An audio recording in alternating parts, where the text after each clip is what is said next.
Welcome back to Retro Rebound. In today's video, we are going back through all of the Halo video games. And the reason is simple. Halo Campaign Evolved has arrived. It's the latest Halo release, and it's got me looking at the entire franchise just itching for another series replay. But throughout Halo's lifetime, there's been a lot of good, a lot of peak. There's also been some valleys, though. And I want to talk about it here with you all today. I want to see your rankings in the comments down below. Certainly for me, I have memories going back to the very first Halo video game. Even just the way this cover reflects light. Just so cool, so memorable. I remember playing the Silent Cartographer demo mission on my original Xbox as a kid, and that was where it was love at first sight. From there, I'd go on to play a whole lot of Halo. So let's rank them all today. What are the rankings for this though, ladies and gentlemen? It's an interesting one. We've got Halo 3 in its own tier, of course. Come on now. We've also got Peak Halo. This is Halo at its absolute best. Now, there are games in the Halo franchise that also just happen to, exist, and we will talk about those games. You're kind of, those kind of Halo games that just come and go, if you will. And then there's the games where just 343 happened, And there are two Halo games I've never played. I think they're pretty fair to explain, but nonetheless, want to keep it honest with you all on places I have missed out on Halo. So with that, ladies and gentlemen, if you're new here and you're into nostalgic or retrospective content, you're in the right place. Get subscribed. Now, let's rank some Halo video games. Okay, I think it's best to just talk Halo 3 right away. To me, this is the crown jewel of the franchise. That's why it gets its own tier. Halo 3 is more than a video game, and that's why I think it's so important. It represents everything that the Xbox 360 generation was in a nutshell. I mean, this is a game that was hitting mainstream news outlets in ways that we had never seen before, but most importantly, Halo 3 was like a social media network. The way that it gave birth to so much content on YouTube, the way that people were talking and meeting through video games, the party chats, the clans that were formed. This was a social platform, truly. It was, again, way more than a video game. Of course, I absolutely adore the climactic campaign of Halo 3. Some of the visuals in this game are just so memorable. The multiplayer, it goes without saying, is I think the best the franchise has ever and will ever see. It's so incredible, but it really goes beyond all of that. The way lifelong friendships were formed here, the way we would all be sitting in game chat yelling at one another, the competitions in these games, the Forge mode, just seeing what people would come up with, the shareability of it all. It really is one of those games that has aged so well, where if you picked it up right now, you'd understand why so many people have raved about it. But there was that extra little sauce if you could experience Halo 3 when it first came out, before the immediacy of the internet nowadays, where we're all on smartphones. You can get your news in just a second. The shareability is so instantaneous. The way Halo was at the forefront of just content creation with things like machinima, things like red versus blue, just these things were so important to internet culture.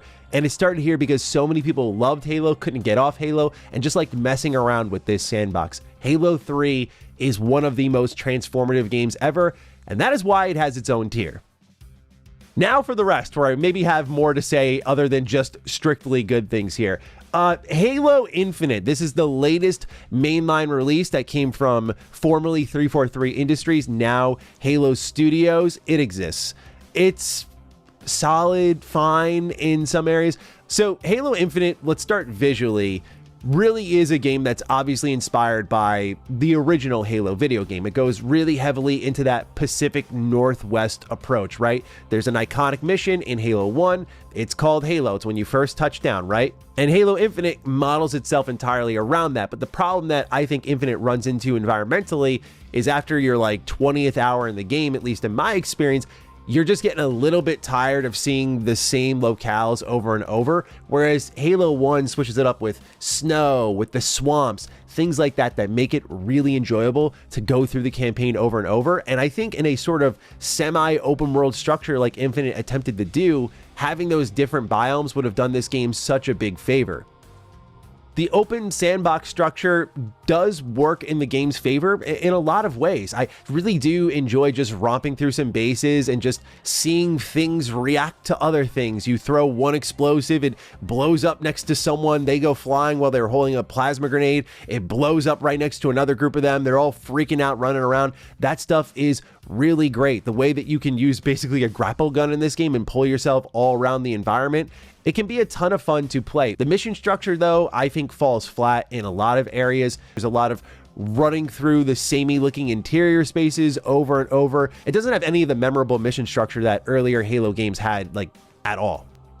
There are parts of this story that just feel downright completely unfinished, which is a trend with 343 Halo video games. And I just think the way this game is shot is really boring. I think that the older Halo games had more interesting camera work, and I know that sounds like a very pretentious thing to bring up here, but when all of your campaign is built around one-shots, it really does take the campaign down a notch. What does bring it up a notch is how they handle Chief. He's stoic again. He's not talkative. He speaks through action here, and I love that about Chief. That's why he's such a memorable, impactful character. And then the multiplayer, I mean, there's a whole conversation to be said about how post-launch support went for Halo Infinite, but for me, looking at Infinite's multiplayer, it's also fine. There are some real cool sandbox moments, but because they promised something more Infinite-like, where there's going to be lots of content, and they didn't deliver on that, unfortunately, that post-launch content does have a bit of an impact on the game. Nowadays, it's been a lot more filled out. It's just there's not as many players.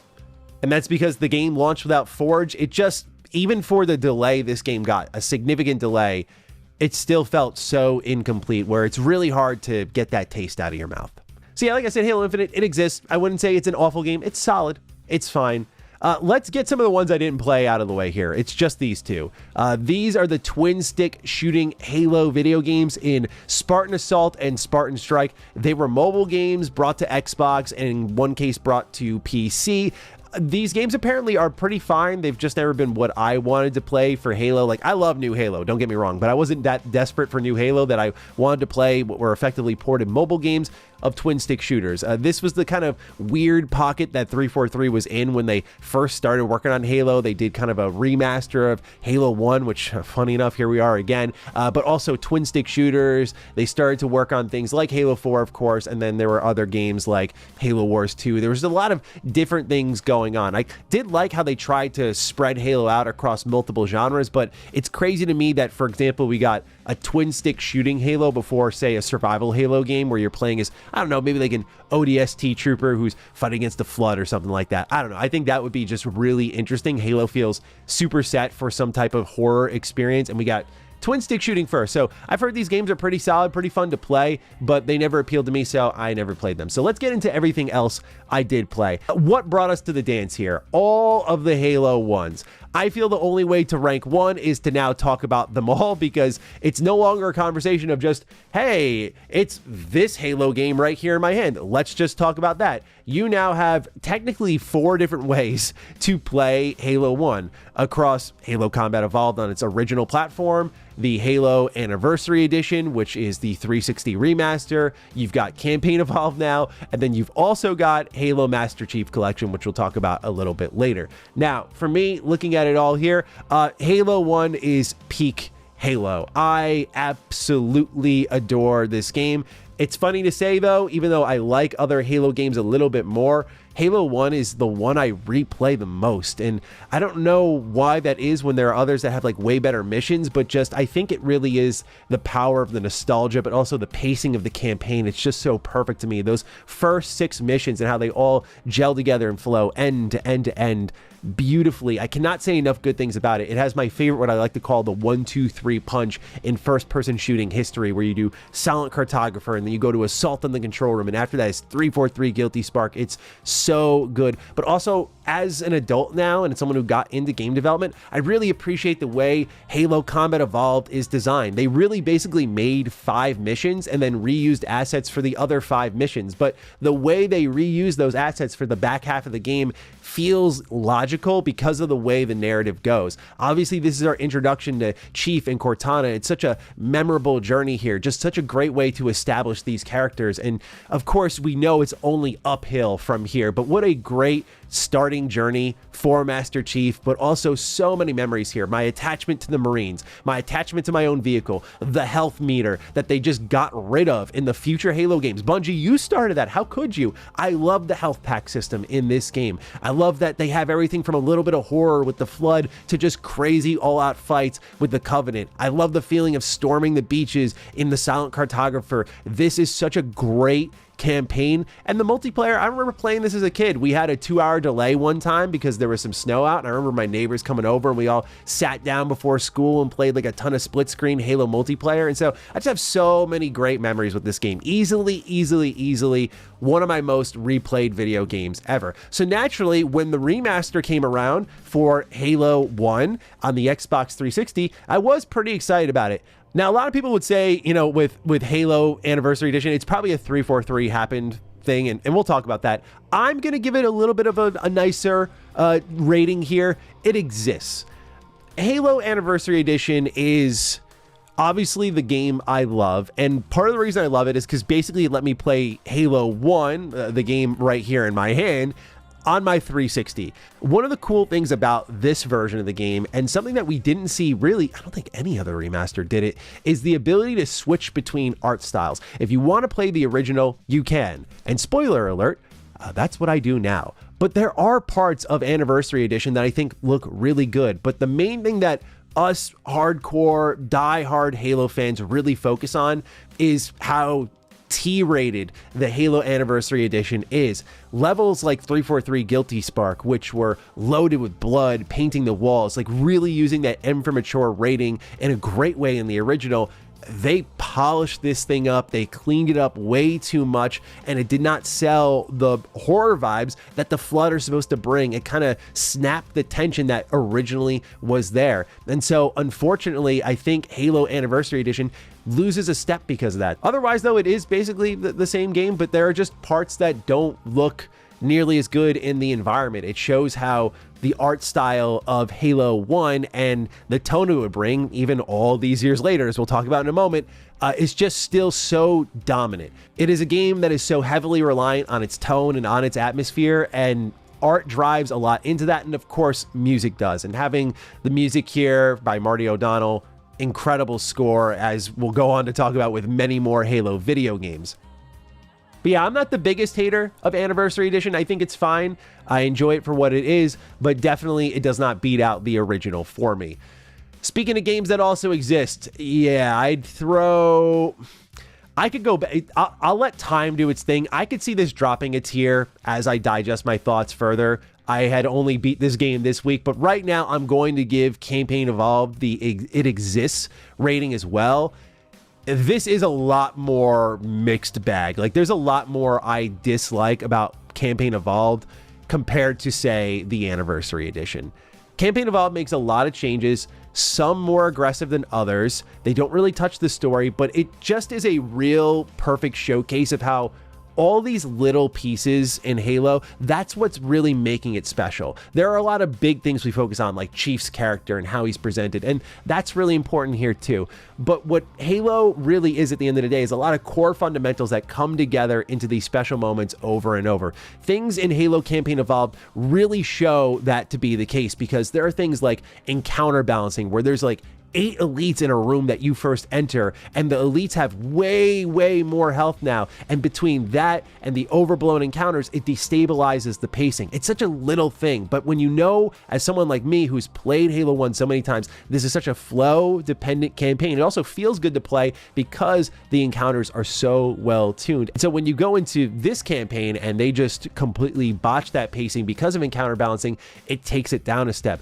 There are things that are here that I think people will like with quality of life. There's sprinting, there's aiming down sights. That is stuff that is very divisive among Halo fans, but I think there will be some here who really appreciate that. But there are other, quote, quality of life things that I think take away from the real spirit of the game, like the health pack system. I don't know why that really needed to go here. There's other, quote, quality of life, like additional UI that I think takes away from the tone and atmosphere when I'm constantly seeing little indicators to pick up guns on the floor, where I'm seeing my weapons in the bottom right corner of the screen as if I can't remember what 2 weapons I have equipped at any time. Like, the game clearly doesn't trust the player at all in that sense.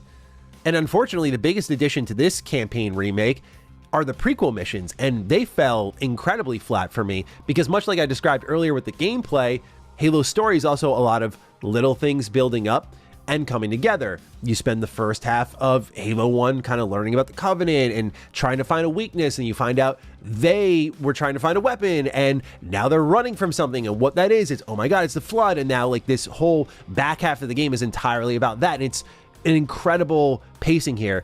Now, the prequel missions are 3 missions long. They don't have as much time to do that, and I understand that, but the things they try to jam into this, it just does not have enough time to breathe, and it makes it pretty forgettable, all things considered. And there's even like little things in these prequel missions, like putting human weapons on Covenant weapon racks that are all throughout the ship, like down to one of the first encounters in this area. And I'm like, well, why are we on a Covenant ship, and why do they have like straight up Covenant weapon racks with like human stuff on? Like, why? Like, that little attention to detail sounds very nitpicky, and I get it, but like Bungie nailed that sort of stuff, and that's what amounted into a world that so many people care about, and why there's like so many books and people wanted to see a TV show for it and more games. Like, there's a reason it was important. It's because of that attention to detail, and this game shows that attention to detail was lost. So there's some fine stuff in here. I mean, I really like how they portrayed the Flood, really creepy. Their introduction was done extremely well in Campaign Evolved. The way they use lighting and the fleshy environments and the gore, it's exactly how you dreamt of it being. So they did a great job with that stuff. But all in all, I don't think the juice is worth the squeeze here. And if you were to ask me, hey, what Halo 1 do I play first? It's the only one right now in the peak Halo tier, and that would be the original, which you can still play through Master Chief Collection. Now, let's keep going with 343 here. Halo 4. This is a game that a lot of people really, really dislike.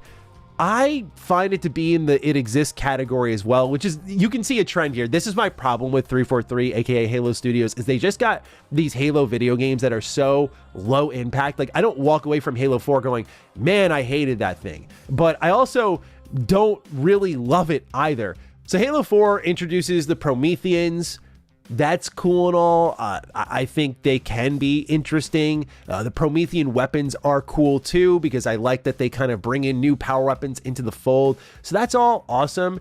It is the introduction of what a lot of us like to call shiny Halo, you know, like really heavily metallic Halo. It's something you can even see in Campaign Evolved. Like, the way they do the Forerunner tech, it's just a particular type of shine that the originals, partially because of the lack of graphical fidelity back then, never had, but we got used to, and it looked quite right up until like even the 360 days. Like, it looked right not being super shiny, but in games like Infinite, 4, Campaign Evolved, like shiny Halo, metallic Halo really started to take over, and it doesn't carry the same atmosphere as prior Halo video games. I do think, all things considered, when I played Halo 4 way back when, I didn't really have any concerns. I was like, okay, let's see where 343 takes this after the fact. But also, it's funny to say that Halo 4 is a game I've played at least 3 times, and I can barely tell you much about it. Like, it's just, to me, so forgettable. So it exists. It's not bad if you're going through MCC and you end up playing this. I'm not going to say it's time wasted, but I distinctly remember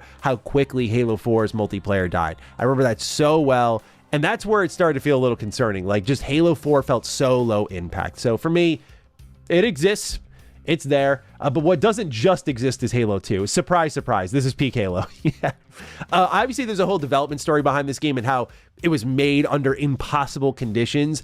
Ignoring that for a moment here, this just does everything we wanted to see Halo 1 do that felt left off the table. Here are the weapons that you wanted to pick up, but you previously couldn't, right? Like, here's dual wielding SMGs. That sort of stuff is here, and it's incredible. Here's another playable character. You know, Halo 2 does something bold with its story. You don't play as just the Master Chief. You are with the Arbiter, and that's a good chunk of the campaign, and he is an incredible character, dude. He is so good, and it starts to build the Halo plot in the world even more so, because so much of Halo 1's like, who's the real threat, and Halo 2's like, we have to form an uncomfortable alliance. And what exactly does that mean? So the way Halo 1 into 2, and then obviously 3, the layers they put on these stories, where then Halo 3 brings in the brutes, like that just, it's such great world building. And it goes without saying, Halo 2 multiplayer, just some iconic maps, some real fun times here. So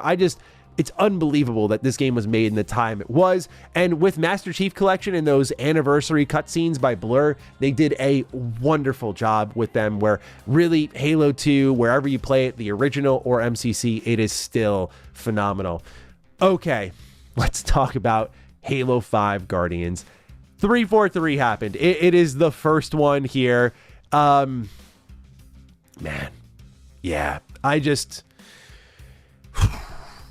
yeah, the marketing was terrible. There's something to be said about that, where it felt like it was going to be this big face-off between Locke and Chief. Didn't really end up being that, but beyond that, dude, beyond that, just this campaign was so bad on so many levels. Like, we really thought things were going to come to blows here. We thought there was going to be really cool squad-based gameplay.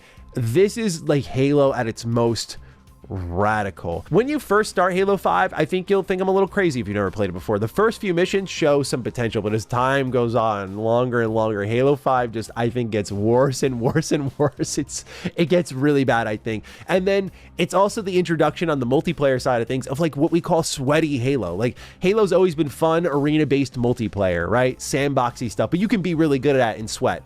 But Halo 5 was like, just, it brought something out of people, dude. Like, with all the introductions of certain mechanics that people now find very controversial. They look at this game and like, this was the moment. The sprinting, the aiming down sights, the way they disrupted the pacing in the map. You see, sprinting became controversial because when they added to the game, people are like, no, you can't do that, because all these power weapons are put around the map in very precise places, and the spawns are in very precise places, and they've been tested a lot because then everyone can get to certain things at certain points in time, and that creates a pacing for the multiplayer. Whereas if everyone can sprint everywhere and you have arena-based multiplayer maps and then you have power weapons, it gets chaotic really fast. And so the answer to all of that in Halo 5 was make the maps bigger. You have Warzone, you have this card system, you've got microtransactions, you've just got all this crazy stuff that feels like it's very anti-Halo. And in a lot of ways, it is. You know, I feel like they just threw the kitchen sink at the game to see what would stick, and I felt like it all slipped off the wall. The campaign is just aimless and incomplete, and just the story is so bad. It's not only that, but this is like Chief talking it up, man.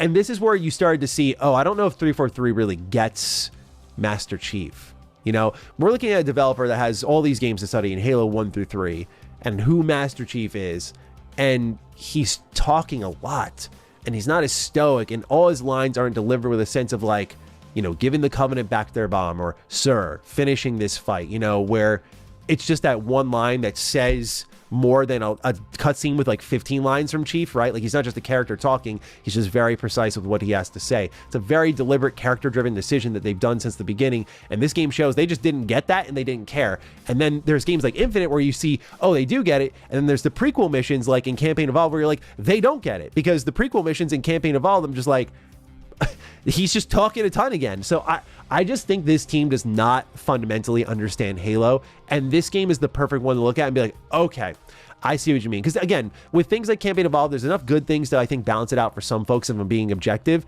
but there's just a whole lot in there that shows they don't get Halo on a gameplay setup, on a map setup, and of course on stuff like story. That the one thing that I think 343 can do well is multiplayer, but even then I think their best multiplayer ends up adding on mechanics that many hardcore fans feel like betrays the core of Halo. So yeah, Halo 5, very controversial video game, and for good reason. Let's get into Halo Wars. Halo Wars 1 is peak Halo. I absolutely love Halo Wars, and let's throw Halo Wars 2 in there as well. I know some people like Halo Wars 1 more. I do think Halo Wars 1 is the better video game, but I think Halo Wars 2 is very underappreciated. It has a really great campaign. Seriously, it does. It was way better than Vibes, that's for sure. Way better written, way better impact. And part of the reason many of us were excited for Infinite is because this is where Aatrox was set up. He was established in Halo Wars 2, and the way Halo Infinite opens with Aatrox kicking Chief's ass, like, you kind of felt, oh yeah, like they might have something here. So I did like Halo Wars 2. It has that same issue as like Halo 5, where they're kind of obsessed with this like card game.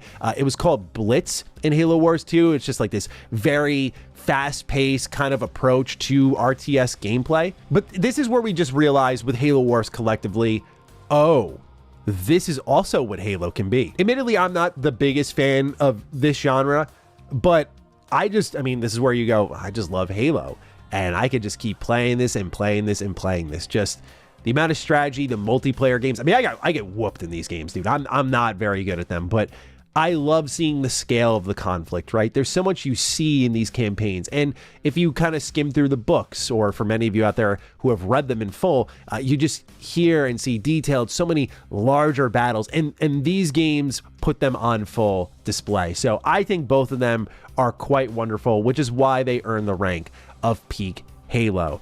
Then there's the Master Chief Collection, which will earn its front spot for peak Halo. This is the best way to play Halo. It's also just wonderful to have it all in one place. There's not many collections like this. Many Gears of War fans like myself have been asking for Gears of War to get a similar treatment like the Marcus Phoenix Collection. Master Chief Collection launched terribly, but they did a wonderful job recovering it and continuing to add content to it. So you got Halo 1 Anniversary Edition here, 2 with its anniversary content, 3, 4, they added Reach, they added ODST. Like, they've just done such a great job throwing everything in here. And then not only that, the multiplayer suite, dude, this is endless fun. Endless fun. Like, I will never take for granted that now in 2026, you can fire up classic Halo multiplayer whenever you'd like. Now, you're playing against people who've been doing this for a long while, so they're going to kick your ass. But it's so amazing that this still exists, that it's still supported. It is such an important video game. I'm glad they hung with it. They made it well worth it. Not a pretty launch, very destructive, but they've certainly recovered its reputation. It is absolutely, I think, the best way to play classic Halo. Speaking of which, Halo ODST, peak Halo again, man. This is one that I was actually pretty late to experiencing Halo 3 ODST. Like, this was about 7 years ago I played it for the first time, because I just never got around to spending the money on it for a brand new campaign at the time, because I knew the multiplayer was basically the same as 3. I think it just added some new maps or something like that. So I didn't have the money at the time, and I skipped out on it, and I played it way later. Bro, this is like one of the best Halo campaigns ever. The atmosphere is so strong here, walking around rainy New Mombasa. Are you kidding me? So impactful. The music, tracks like Deference for Darkness, just so impactful. But also, like, We Are the Reinforcements when they're on the rooftops and they're fighting off the Covenant. Oh my, dude, this game has such incredible mission design that meshes so perfectly with its music. I love the ODST Shock Troopers, man. Like, I need more of this. This, again, was another sign of, like, what more we could get. It's a spin-off style game, and we need more spin-off stories in Halo. Not these remakes of the game we've got multiple times. Not waiting ages for another mainline game from Halo Studios that's probably going to underdeliver. Let's get us a nice spin-off game, like a survival horror Halo game. It's right there. Or let id take a crack at it. But Halo 3 ODST, so good, so awesome. And then we'll round things out with another bit of peak Halo, and that is Halo Reach. I'm speaking more from the campaign standpoint. My hot take with Reach and its multiplayer is that I'm not the biggest fan of it. This is where we started to introduce things like power-ups, and a lot of people blame 343 for that, but this was a Bungie video game. But the campaign and the vibes, and, like, I won't spoil, but the ending really just take this thing up a notch. It's a game about great sacrifice. It's a game about all these other Spartans that are not Master Chief, and it's handled so well. Again, incredible mission design, just mission by mission, so good. Like, the nighttime sniping missions in this game are so good. Like, you see the inspiration from Truth and Reconciliation in Halo 1 and how they carry it forward with Reach. They did such an amazing job with that stuff. The vehicle missions in Reach, so good. This is probably the best campaign next to 3. Like, it's just, Bungie was on absolute crack at this point. They could not miss with any of their campaigns. Again, multiplayer for Reach, I remember playing this in high school and even playing now. I'm like, just doesn't hit the same for me like the older Halo games. Not even because of nostalgia, but it still is an absolutely phenomenal video game. So with that, ladies and gentlemen, that is your Halo tier list. A lot of peak Halo. It's an incredible series, but you can see the 343. It all just exists with one game that I think is pretty bad. So it's a real funny split. I know we always talk about how 343, aka Halo Studios, is not like the best part about Halo, but you can literally see the line drawn here and that they've never cracked for me the peak Halo tier list. So with that, ladies and gentlemen, I guess you could throw Halo Wars 2 in there, but that was co-developed. So I leave it to you. What are your Halo rankings? Fire away. Other than that, I'll catch you in the next Retro Rebound. Peace out.